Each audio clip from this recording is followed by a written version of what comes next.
is young and on top of the world. Score! What? What?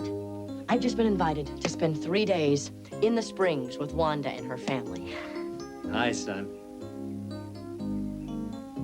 You find one of your dad's patients, and you run over him in the car. I can't think of anywhere I'd rather be right now. Can you, Doogie? Doogie Howser, MD, Wednesday, 7:35 on 1. Open Space on BBC2 now gives voice to the people of Tinsley, a deprived Sheffield community which feels it's been bypassed by the city's supposed economic revival.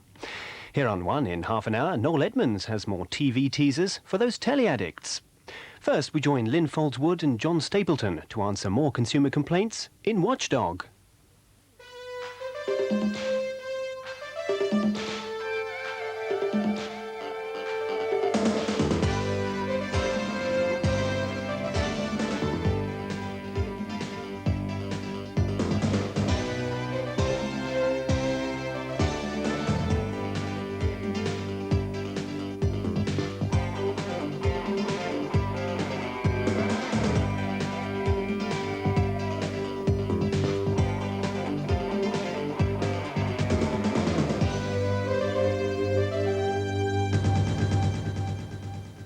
Hello and welcome once again to Watchdog. In this week's programme, what happens when the sparks fly between electrical giants Dixons, Currys and their customers?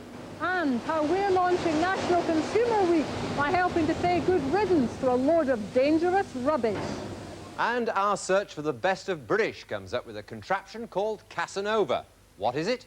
Stay with us. But first, we've news of a bomb alert. If you're about to have your own indoor fireworks display, just wait till you see ours first.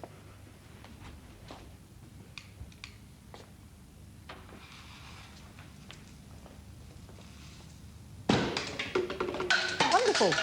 The idea is you get showered with presents and streamers. But Lindsay and Andrew Cameron got showered with something else when their bomb exploded. Glass. The reason their novelties included this, a razor-sharp glass Santa. Tom Smith, who make these, say the glass Santas are only in a small number of their party bombs, but you can't tell which from the packet, so they would now like them all back before you explode them. So if you have either of these with the numbers 9505 or 9506 on the back, don't set them off. Return them to the shop where you bought them for a refund. Now, the highlight of National Consumer Week is the Watchdog National Children's Car Seat Check. Here's the reason why. In the 1970s, a really safe system for restraining children in cars was developed, the 4-point fixing system. But over the last few years, this type's taken over. The frame seats held in place by seat belts. You just thread the belt through the back there. Great. This is easy and convenient. But we've discovered that changes in the design of cars have actually made these restraints for young children potentially more dangerous. If you don't restrain your child in a car, here's what could happen in an accident.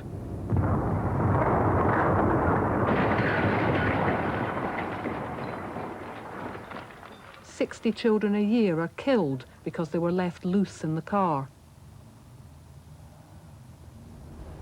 There's no doubt putting your child in a seatbelt or safety seat saves lives. Laws brought in a year ago mean if your car has belts in the back, you must use them to secure your children. Whilst this is the safest possible way to carry young babies, rearward facing in the front or back seat, changing the design of the seat belts in the back has made them much safer for adults, but potentially more dangerous for our young children. If an adult put on a seatbelt under the old system, it could lie across here, the stomach, and in a crash we could either submarine underneath it or damage the organs inside. So instead they came up with a bright idea of moving the seatbelt anchorage forward from the back to the side, so that instead it would lie across the lap or the pelvis. Great, for adults and older children it's much safer, but wait till you see what effect the change could have on children's safety seats. In an accident, surely that could be dangerous. You might think there would be some research into changing the seatbelt anchorages and the effect on children's seats. We couldn't find any here. So we commissioned tests of our own from the Road Safety Engineering Laboratory at Middlesex Polytechnic. There, the researchers carefully set up a seat to simulate the sort of seatbelt position found today. 0. Result, the dummy had moved much further forward than expected and broken on impact. Worse, the forces on the body and neck had shot up. Forces like these could just be life-threatening for a very young child. These are the children who we now think could be more at risk because of the changing seatbelt design. They're in the critical age range, 12 to 18 months old, when the head is larger in proportion to the body. They might not be able to withstand the greater whiplash effect in an accident. 18-month-old Andrew Kennedy died in a car crash a year ago. He was strapped into the best seat his parents could find. From the day he was born, Andrew was always strapped in a car. If he couldn't be strapped in, he didn't go. It was as simple as that. We looked at everything that was available at the time when we bought it. Obviously, since the accident, I've been trying to sort of question my own mind, my own way of thinking whether we'd done the best we possibly could.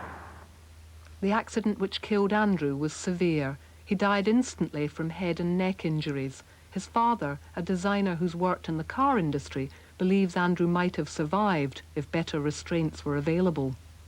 I still have no reservations about using car seats. I still think it's one of the safest forms of carrying a child. The only thing I say in reservation to that is that technology should be improved faster with the technology of the cars. John Lyas spends all his time fitting children's car seats. He believes that manufacturers who call their cars family cars are misleading the public.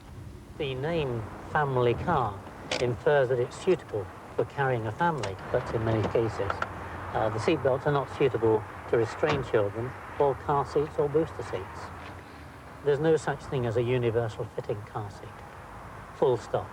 Those that are supposedly fitted with seat belts are very poor fit in some cars and need to be fitted with fitting kits. Then they become much more stable on the car seat. Over the last few years, we've been encouraged to think we can just walk into a shop, buy a seat off the shelf and slap it in our cars. Great in theory. In practice, at car seat checks around the country, the resulting level of misuse has been found to be high. A year ago, John Lyas carried out a check in this supermarket car park for Buckinghamshire's road safety campaign. Over half the seats he checked were wrongly fitted, even potentially dangerous.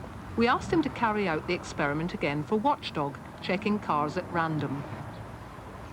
Worst fault we found? A missing crotch strap. Several children have died in accidents because they shot out from under the harness. Commonest faults: very loose-fitting seats and buckles fouling the metal frame, many caused by the changing anchorages in adult seatbelts. Also disturbingly common, loose harnesses, which could contribute to a whiplash effect in an accident. Hello, Neil, can I look? Time and again, harnesses were left loose for children's comfort and because parents found the buckles too fiddly to adjust. Out of the 20 seats John Lyas tested, only 4 were correctly fitted, a disappointing result. What's surprising is that people buy a car seat and they seem to be quite happy to use it in a way that I would consider to be extremely unstable. Why do you think that is? I think they don't understand the problems. They don't understand what will happen if they are involved in an accident. Since families don't know loose harnesses can be dangerous, and most seem to have them, we decided to crash test the effect of a typical loose harness combined with the changing design of the adult belt. It was horrifying. In a real crash, a child could have hit its head or shot forward and stopped with a potentially fatal jerk. It's on rigs like this that children's seats are tested, not in real cars. None of these seats with a loose harness would pass any of the current standards. An improved, much more realistic British standard should be coming out soon. It's taken years, but the standard could be killed at birth by new laws proposed in Europe. Laws which could turn killer themselves because of the design of European seats. Right now, they don't have to have our vital crotch straps. We removed this one, a real baby would be dead. by 1992, we could have to harmonise with the rest of Europe, where some of the standards on car seats are years behind our own. We could land up in quite an absurd situation. We've improved the British standard significantly over the years in this country. It'd be quite ridiculous for us to take several steps backwards in terms of child safety. Surely what we should be doing is going back to the drawing board and learning from what's happening outside the European community. For the last 20 years, Swedish youngsters up to 3 years old have been riding around in rearward-facing seats. Only 3 have died in those 2 decades, and they were in truly horrific accidents. In Britain, over the last 3 years alone, at least 15 children have died in our so-called safety seats. Roger and Mo Kennedy are having another baby very shortly, after the tragic experience of losing their first child. Only the best in the world will be good enough for them. We are certainly going to be looking into the possibilities of getting rear-facing child seat for the 0 to 3-year-old, for the new one that's on the way. And I hope that should we ever have another accident, God forbid that we do, that this time the child will come through it. If you are now worried that your car seats are badly fitted, we've got a special offer for you. At all these places around the country, trading standards officers have set up car seat checkpoints. Watch out for your town on the list. This coming Sunday, November the 11th, from 9 o'clock in the morning to 1 o'clock, you can get your children's car seats checked free by AA engineers and other experts. Get your nearest checkpoint early and you'll avoid the queues. Now, let me show you what a well-fitted seat should look like. Firm as a rock. If yours is nothing like that, and I'm ashamed to say I've had my child in a dangerously fitting seat for the last 2 years because I didn't realise the problems, then you might need a fixing kit like this fitted to the seat belt bolts. It's not a hard thing to do yourself. This one was fitted while you were watching that report, and it costs a few pounds. But we think car manufacturers should be doing more to improve our children's safety by providing proper fixing points for these seats. In the meantime, if you've had problems with a child car seat, I'd love to hear from you. Your letters could help to change car design and affect the laws proposed in Europe before it's too late.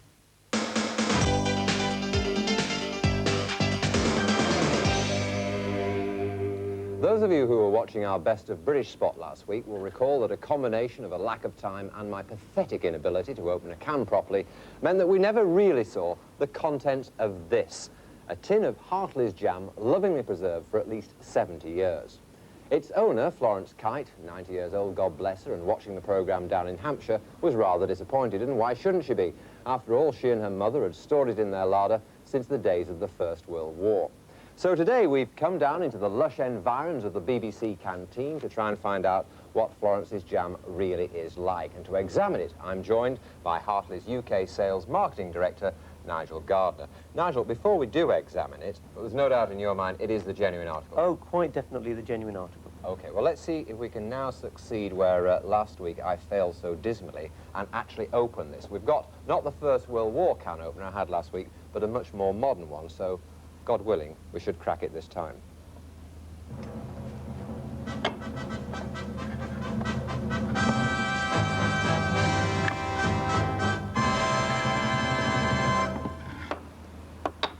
OK, Nigel, well now the great moment. The tin finally open. Are you prepared to eat it? Well, of course, John. You mean that? Yes, I really mean that. Right, 70 years on, Hartley's jam. Is it still edible? Will this man drop down dead? What will it actually taste like? Go on. Be honest. Choose for 10 minutes. That is splendid. John, please join me. Are you sure? Right. I'm willing to have a crack myself then, after all this. You're not kidding? No. You're not just saying that because this is a plug for your, your company. It is actually very nice. It's amazing. Thank you very much, Florence. But a word of warning, if you're planning to consume an ancient tin of something, do like we did and get expert advice before trying it. Now, do you remember these lovely things, these clowns from Taiwan? Oh, do shut up. We've featured them before for having noses like spears, being highly burnable, and for having heads held on by metal spikes. Last year, 2-year-old Keely Turnbull fell in one of these. It went right through her stomach and ruptured her insides. Well, trading standards officers think they've finally forced this clown off shop shelves, and this week they're celebrating by burning them and other dangerous nasties. Come 1992, they could be back again, because goods imported to Europe will only have to meet the lowest standards of any one country, so products that have failed our safety standards could then legally be sold in the UK, so watch out. Now, 5 years ago, you might have thought the Denver boot was something cowboys wore. Today, you're more likely to find it's something cowboys have stuck on your car. These days, the car clamp, still lovingly known as the Denver boot, is big business worth millions a year. This Wessex blood transfusion car was clamped when the driver stopped for just a couple of minutes. South Coast Security refused to release the car because the driver had no money. The transfusion service had to send out yet another emergency vehicle with £25 before the two cars could resume their life-saving work. So was South Coast Security repentant? Not a bit of it. They say the car shouldn't have been illegally parked. Schoolteacher Karen Buchanan went for a night out to Manchester's Opera House. She paid to park at the nearby Euro car park and put the ticket on the dashboard. Imagine her horror when she came back to the deserted car park late that night to find that the Phantom of the Opera had struck. Her car was clamped. Karen had to pay £46 to get home. Nationwide Clamping agreed to refund £36, keeping £10 for administration costs. The Nationwide Clamping franchise for Manchester told us Karen couldn't have displayed her ticket properly. But the worst story we've heard was from Michael Tresnan. Do you know what heinous crime he committed to deserve the order of the boot from Edgware General Hospital? He was driving his heavily pregnant wife into the labour ward at midnight. Now look, here's baby Louise, born at 8:30 in the morning. Mum Gillian, the baby, are both really well. It was Michael who needed resuscitating an hour and a half later when he went to get his car. He'd been clamped. He'd parked in the staff car park by mistake. Edgware General say that in this case, they'd be only too happy to waive the fee. The thing is, these days you can be clamped anywhere on private land. All they have to do is warn you in a notice, like this one used in Manchester's Euro car parks. Then they can charge you more or less whatever they like, usually more in our experience, to unclamp you. All this is astonishing enough. What's even more astonishing is that this private clamping is based on medieval laws designed to stop rampant cattle from eating your grass. On Friday, the Association of British Wheel Clamping Companies will be considering coming up with a code of conduct. Not before time. John. Time now for another of the reports in which we watch the watchdogs, the systems and organisations that are supposed to look after your interests when things go horribly wrong. And this week, we go out into the high street to find out what lies behind the flashy facades of one of Britain's biggest retailers, the Dixons Stores Group. They are, of course, the electrical giants who own not just Dixons, but Currys as well. A massive chain with shops like these all over the UK.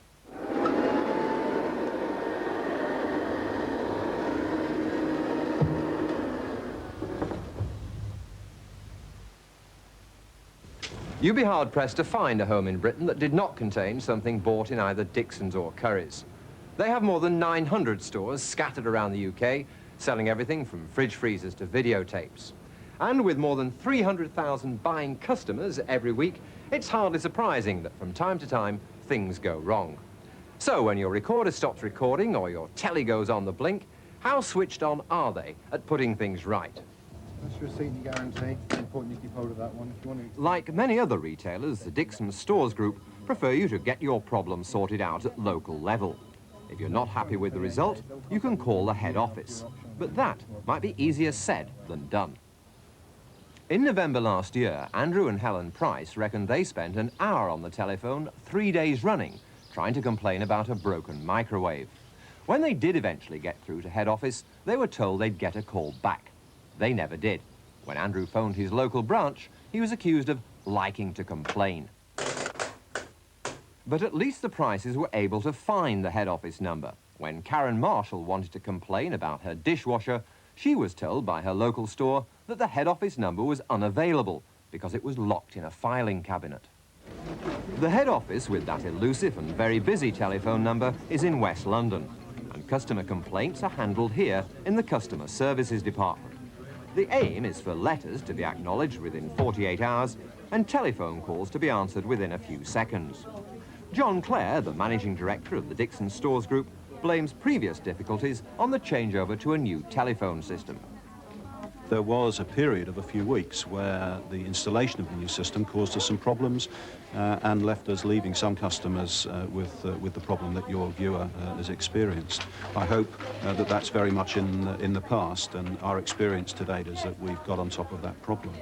Jackie King of the Southwark Consumer Advice Centre feels that in most cases customers shouldn't have to reach for the phone at all. If something goes wrong, she says, the shop staff, not the customer, should take action. I think it's perfectly reasonable for them to do most of the running around for you. It isn't on for them to refer you out to a guarantee company or to the manufacturer. Your contract is with the shop, and if something goes wrong, that's who you should go back to. But even when the store does take your problem on board, what guarantee do you have of satisfaction? A year ago, Hayley Madden bought a video recorder. A few days later, it went wrong when the film she was watching turned to snow. It was replaced with another machine, which promptly broke down as well. When the third video in 5 weeks went wrong, she'd had enough. She asked for her money back and was told it's not company policy to make refunds. We offer a policy of a 7-day refund. If somebody buys a product from us and within the first 7 days they're not happy with it, the colours doesn't match, or for whatever reason, we will refund or indeed exchange the product, provided the product is returned in the condition that they bought it from us. Within a 28-day period, we will refund if the product is faulty. So if the product actually breaks down, that's a very different set of circumstances, and if that happens within the first month, we will refund or again exchange the product. After that, our first point of call is to attempt to repair the product for the customer. That is fine. To say that consumers are entitled to have their money back if they don't like something within 7 days is more than consumers are entitled to, because you're not entitled to change your mind if you just don't like something. So that's great. But to then limit their obligations to their customers after a period of 28 days is not fine. The Sale of Goods Act does not specify a time limit on your right to a refund if the goods are faulty. It says you must act quickly, but doesn't say how quickly.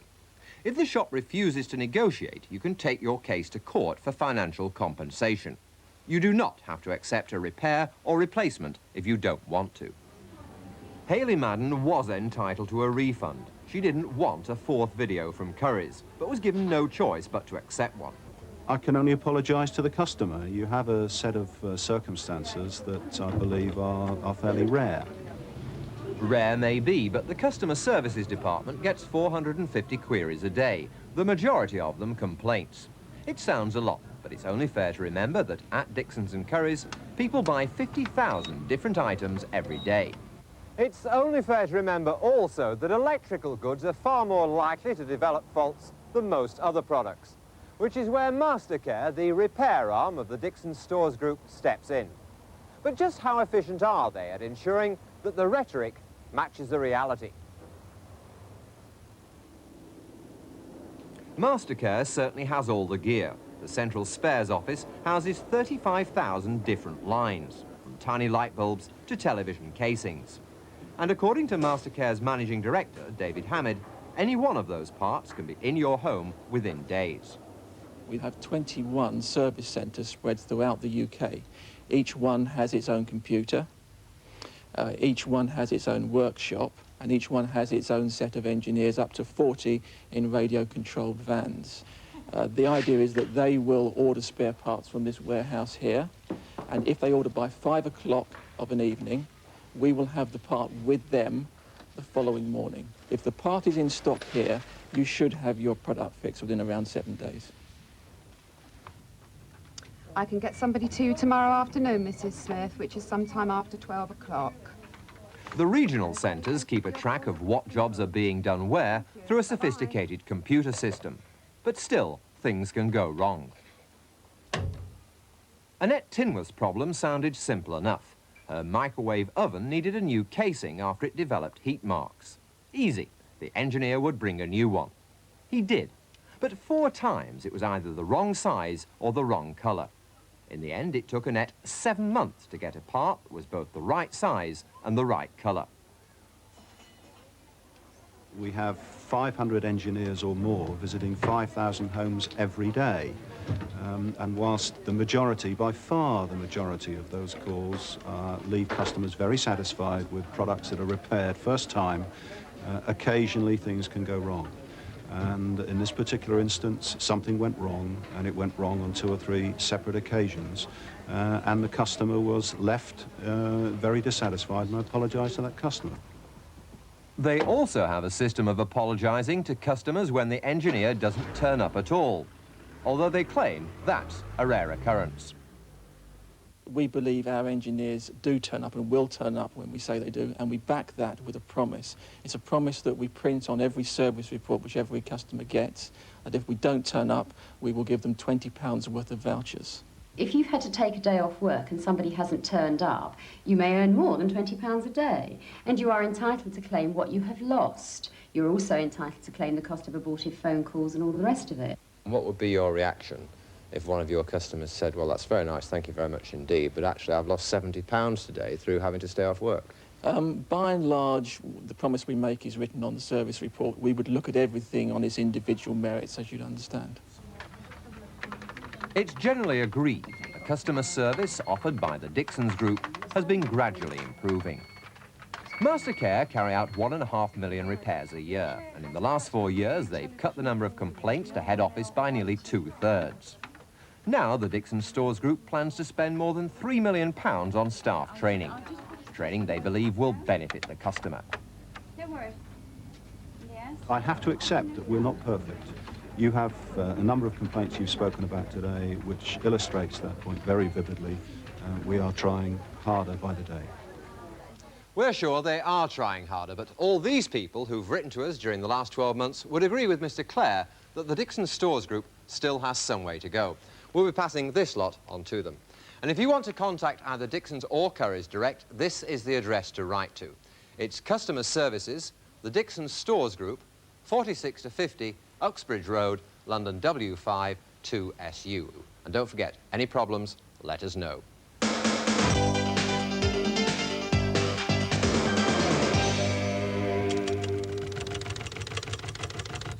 Yes, time once again for me to spell out your nominations for the Best of British, our hunt for the nation's oldest and most intriguing domestic appliance still in full working order. And we kick off this week with this magnificent typewriter belonging to Neil Daughtry of St Albans in Hertfordshire.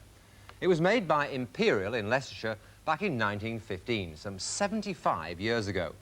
Neil's grandfather bought it to write a book, but never did. His father used it all through the Second World War, and when a much more modern one clapped out not long ago, Neil's wife brought it back into service.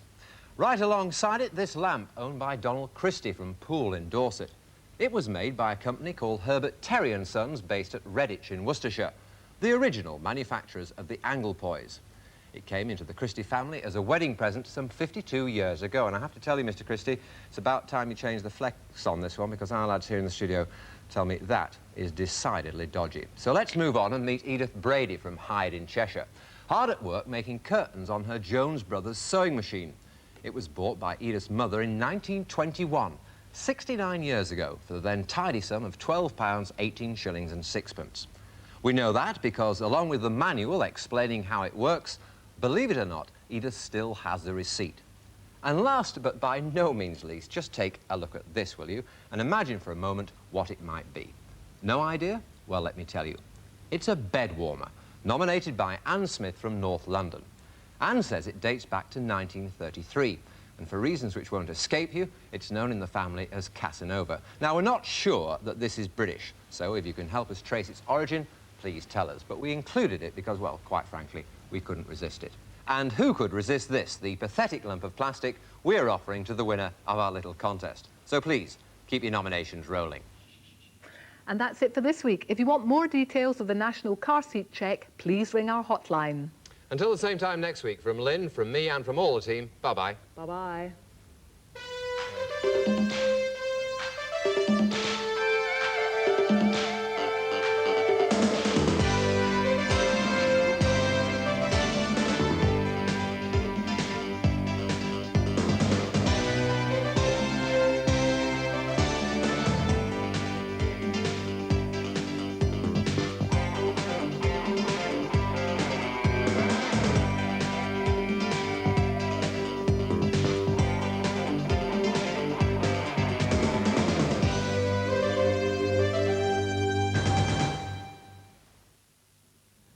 BBC Two in a moment will be abroad in Britain, with Jonathan Meades scouring the country to find architecture that shuns the orthodoxy of the right angle.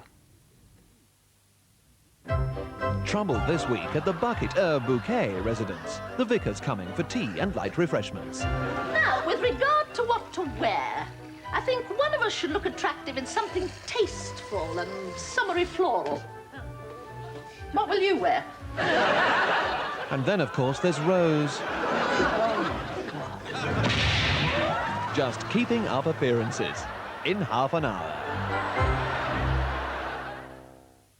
And that's after Noel Edmonds delivers our weekly fix now of Telly Addicts.